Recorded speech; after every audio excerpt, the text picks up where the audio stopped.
There is a city in North Carolina that most Americans could not find on a map, and yet they have eaten its food their entire lives. Winston-Salem. Population 250,000. Built on tobacco and furniture and the specific religious tradition of a Protestant sect from Central Europe that arrived in 1753 and brought their baking with them. A city where a man cut a hole in a wall to sell donuts and changed how 1 billion people think about breakfast. Where a hot sauce was born with the wrong state's name on the label and became one of the most recognizable bottles in American grocery stores. Where cookies have been made the same way for 270 years and are still the thinnest cookies on earth. Most food cities announce themselves. Winston-Salem did not. It just kept cooking. It is July 13, 1937. Vernon Rudolph is 22 years old. He is driven from Nashville to Winston-Salem, North Carolina, in a 1936 Pontiac with a delivery rack where the back seat used to be. He chose Winston-Salem because he smoked Camel cigarettes, and Camel was headquartered here, and he figured a city that could support one massive industry could support a donut shop. He rented a building in what is now historic Old Salem. He had a secret recipe, a yeast-raised donut formula purchased from a New Orleans French pastry chef, including the name Krispy Kreme, spelled that way on purpose, for marketing effect. He had no money left after the rent. He convinced a local grocer to advance him flour and sugar, and shortening on the promise of repayment. He began selling to local grocery stores. Then the smell reached the street. The sweet, yeasty, deep-fried smell of glazed donuts drifting through the open windows of the Old Salem district at midnight. People knocked on the door. They wanted to buy donuts directly. Rudolph cut a hole in the wall and installed a service window. The original Krispy Kreme storefront was a hole in a wall, serving donuts at midnight because the smell would not let people walk past. By the 1960s, Krispy Kreme had spread across the Southeast with its signature green tile roofs and glowing hot donuts now signs. By 1996, it opened in New York City. By 2000, it went public. Today, it operates in over 30 countries. The Moravian Church is one of the oldest Protestant denominations in the world, older than Martin Luther, tracing its origins to the 15th century Bohemia and Moravia, now the Czech Republic. When religious persecution drove them from Europe, they found protection in Germany, and from Germany missionaries traveled to colonial America. In 1753, 15 Moravian men walked more than 500 miles south from Pennsylvania, following the Great Wagon Road through forests and mountains to a 100,000-acre tract of North Carolina land they named Wachovia. They built settlements, they built a church, and they built bakeries. The Moravian spice cookie, a descendant of the German Lebkuchen, came with them. Paper-thin, 1 millimeter thick, made from molasses, ginger, cloves, cinnamon, and allspice, rolled until it is almost translucent and baked until it shatters when you bite it. The thinness was practical. Thin cookies used less of the expensive imported spices, baked faster, and produced more cookies per batch. The spices stored well on long journeys. The dough could be made weeks in advance and kept in the cold, the spices intensifying while it waited. Winkler Bakery in Old Salem has been operating since 1800. Its original wood-fired dome oven is still in use.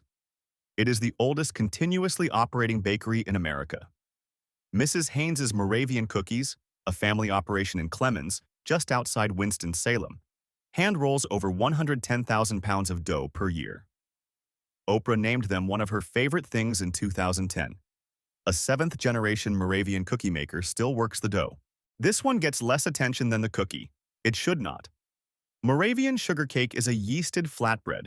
Soft, pillowy, slightly sweet dough pressed into a pan, dimpled with fingertips, covered in butter, brown sugar, cinnamon, and cream, then baked until the topping caramelizes into a sticky, fragrant crust that pulls apart in sheets. It is served warm. It is the food served at the Moravian Love Feast, the communal religious service where coffee and sweet bread are shared among the congregation as an act of unity. The Winkler Bakery has served Moravian sugar cake at love feast services and to visitors since 1800. The Wilkerson family, 5 generations of Moravian bakers, has been making it since 1930. When the bakery was temporarily closed, people in Winston-Salem described the absence the way people describe missing a season. Not a pastry, a season. At Christmas, the sugar cake appears in every Winston-Salem home, at every church gathering, On every table where Moravian tradition runs, the name says Texas. The bottle says Winston-Salem, North Carolina. This is not a mistake. This is a deliberate act of marketing that has confused people for nearly a century and has not hurt sales at all. In 1929, Sam Garner ran a barbecue stand in Winston-Salem called Dixie Pig. He made his own hot sauce, a cayenne pepper-forward vinegar sauce that he served on his pork. When he and his sons began bottling it commercially in the 1940s, they hired a marketing consultant who told them the product needed a name with Western flair. The consultant suggested Mexican Joe. The Garners rejected it. Too ethnic, they thought. Someone said, call it Texas Pete. Pete was the nickname of one of Sam's sons, Harold. Texas felt bold, Western, American. The sauce had nothing to do with Texas. It was born in Winston-Salem. It was made from North Carolina cayenne peppers.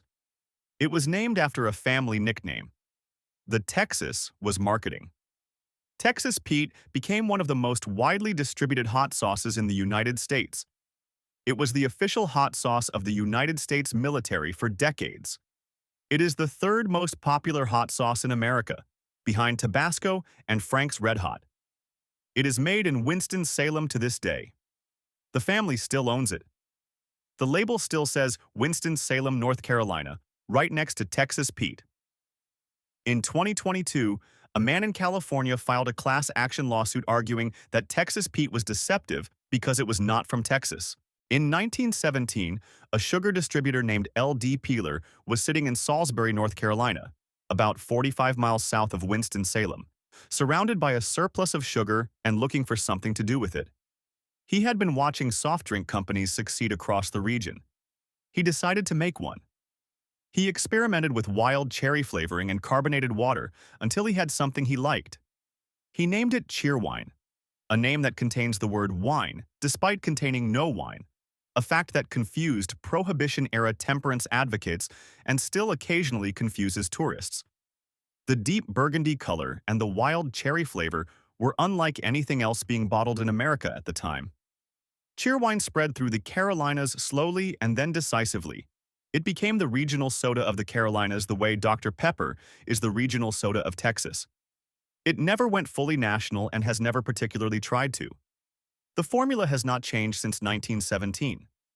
Pepsi and Coca-Cola have both attempted to buy the company. The Peeler family said no both times.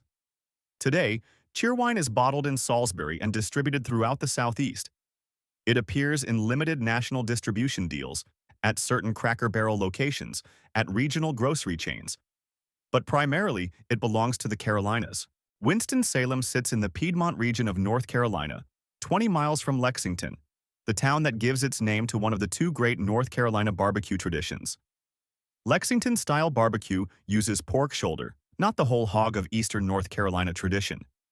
It is cooked over hickory coals, real coals, not gas, not electric, 4 hours, until the outside develops a dark crust called the outside brown that the pitmasters save separately. It is chopped or sliced and served with a sauce made from ketchup, vinegar, and red pepper, a tomato-based sauce that Eastern Carolina purists view with suspicion and Piedmont residents view as the correct and only sauce. The sides are hush puppies and coleslaw dressed with the same vinegar tomato sauce. Lexington has hosted the Lexington Barbecue Festival every October since 1984. It draws over 100,000 visitors to a town of 20,000. There are over 20 barbecue restaurants in Lexington County, more per capita than virtually anywhere in America. Lexington Barbecue, opened by Wayne Monk in 1962, has been called the greatest barbecue restaurant in America by multiple publications. It has no sign visible from the road. It does not need one. This one requires an open mind. Give it a moment. Liver mush is a pork product made from pig liver, head parts, and cornmeal, seasoned with sage and pepper, cooked together, compressed into a loaf, and sliced. You fry it in a pan until the outside crisps. You put it on a biscuit. It is the Piedmont, North Carolina breakfast meat. German immigrant settlers in the Piedmont brought liver sausage traditions from the Old Country and adapted them to what was available. Cornmeal, instead of oats or barley, the specific spice profile of the American South. The result is something that occupies the same cultural space in the Western Carolina Piedmont that Gouda occupies in Cincinnati or Scrapple occupies in Pennsylvania. A breakfast protein that uses every part of the animal, that is intensely savory, that locals defend with the specific passion of people who grew up eating it and have been told it sounds unappealing and have never cared. Jenkins Foods in Garland, North Carolina, has been making liver mush since 1945. Niece's Country Sausage in Greensboro has been making it longer. It is in every grocery store in the Western Piedmont. The exact origin of the hush puppy, a deep-fried ball or finger of cornmeal batter, is disputed in the way that most Southern food origins are disputed. Loudly, by multiple parties, none of whom can produce documentation older than their own family memory. What is not disputed, the hush puppy is a North Carolina staple, and nowhere in North Carolina are they more present or more argued about than in the Winston-Salem barbecue and fish fry tradition. Every Lexington-style barbecue plate comes with hush puppies. Every fish fry in the Piedmont comes with hush puppies. They are not an afterthought, they are the vehicle. The Winston-Salem hush puppy is typically round, dense, lightly sweetened, with diced onion inside, fried in the same oil as the pork or fish it accompanies. The outside is dark and crisp. The inside is steaming corn. You eat 3 or 4 with your plate, and then you eat 3 or 4 more because you forgot to stop. The name itself comes from a campfire story. Cooks frying food and throwing scraps to quiet hunting dogs with hush puppies. Potato salad is everywhere. Winston-Salem's version is not. The Piedmont, North Carolina potato salad, the version that appears at every church supper, every family reunion, every barbecue plate in the greater Winston-Salem area, is made with the barbecue sauce, not mayonnaise, not mustard. The red tomato vinegar sauce that defines Lexington-style barbecue is the dressing for the potato salad, giving it a tangy, slightly sweet, deeply regional character that no other American potato salad has. This is the food that happens when an entire region builds a cuisine around a single sauce. The sauce goes on everything. On the pork, on the coleslaw, on the potato salad.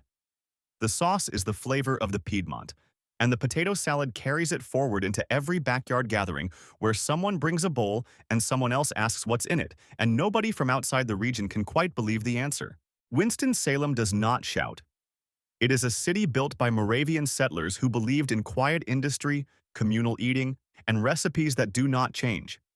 By tobacco men who needed workers and workers who needed to eat. By a young man who drove a Pontiac with a delivery rack in the back and cut a hole in a wall because the smell of donuts would not let people walk past. By a family who put the wrong state's name on a hot sauce bottle and became the 3rd most popular hot sauce in America anyway. The Moravian cookie has not changed in 270 years. The Cheerwine formula has not changed since 1917. The Krispy Kreme recipe is still in a safe in this city, still secret, still the same recipe a New Orleans chef sold to a Kentucky uncle who passed it to a nephew who drove it to Winston-Salem on a hunch about cigarettes.